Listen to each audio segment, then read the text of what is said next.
Écoute, si tu me donnes juste quelques minutes, je vais te montrer comment tu peux réussir jeune, voire très très jeune. Si tu ne me connais pas, je m'appelle Louis Ski et j'ai généré plus de 6 millions d'euros avec mes entreprises en l'espace de 3 ans depuis que j'ai quitté mon école de commerce. Et dans cette vidéo, je vais donner les 10 plus grands conseils qui peuvent tout changer dans ta vie et que j'aurais rêvé connaître plus jeune.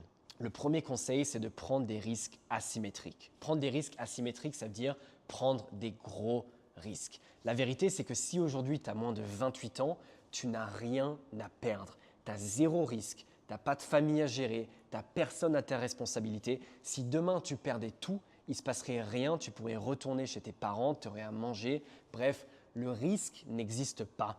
Et tous tes profs, tes parents, bref, tout le monde autour de toi t'a fait croire que si jamais tu échouais, que si jamais il se passait quelque chose dans ta vie de mauvais, dans ton parcours, que ça allait être la fin du monde. Et parce que tu es aussi rattaché à l'idée de tout faire juste, à l'idée de ne pas échouer, à l'idée de ne pas faire la moindre erreur, du coup, tu fais 1% de ce que tu pourrais faire et de ce que tu devrais faire. Donc, ce qu'il faut que tu arrives à faire, c'est comprendre que dans 70 ans, tu seras mort. Je suis désolé de te le rappeler, mais dans 70 ans, ta vie, elle sera finie. Et c'est pareil pour tout le monde. Tout le monde le sait et pourtant tout le monde vit sa vie comme si tout était hyper dramatique. Alors que putain, tu pourrais tout perdre, il ne se passerait rien. La vérité, c'est que 5 ans après ta mort, plus personne pensera à toi. Tu pourrais échouer, tu pourrais tout perdre des centaines de fois.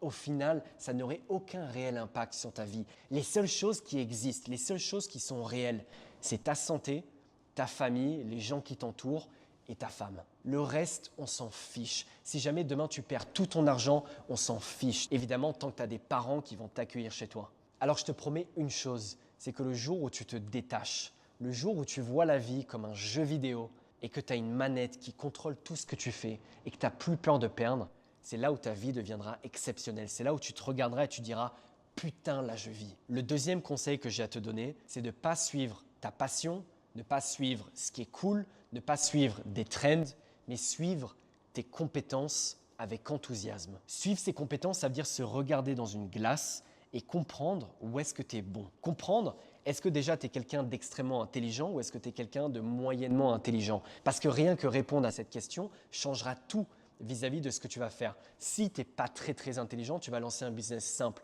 Si tu es très intelligent, tu vas chercher à innover et faire des business beaucoup plus complexes et tu auras ton avantage là-dedans. Et on a tous des caractéristiques, des choses où fondamentalement on est un poil meilleur que les autres. Moi, je savais que c'était la créativité. Je savais qu'il me fallait un business dans lequel je suis créatif. Mais peut-être que toi, tu es très matheux et du coup, tu dois partir dans quelque chose qui demande de la rigourosité, qui demande une maîtrise des chiffres approfondis et ça te donnera ton avantage. Et quand tu lances un business ou un projet qui est en accord avec ça, tu vas le faire avec enthousiasme. Et quand on a de l'enthousiasme, c'est là qu'on fait de l'argent. J'ai jamais vu quelqu'un réussir sa vie, faire beaucoup d'argent qui n'était pas enthousiaste.